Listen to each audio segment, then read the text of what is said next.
Ito, hydraulic valve lifter. Ito yung dahilan kung bakit hindi na tayo nag-a-adjust ng valve clearance.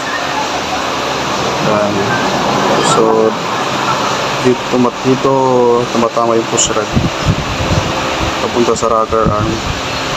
So in other word, self-adjust yung valve clearance. Alright, so this is the responsible for valve clearance adjustment. So hydraulic valve lifter. Pag ito nag-stack up, nasira, so ito minsan yung pinanggagalingan ng ingay sa loob ng makina. Okay. So dapat lagi siyang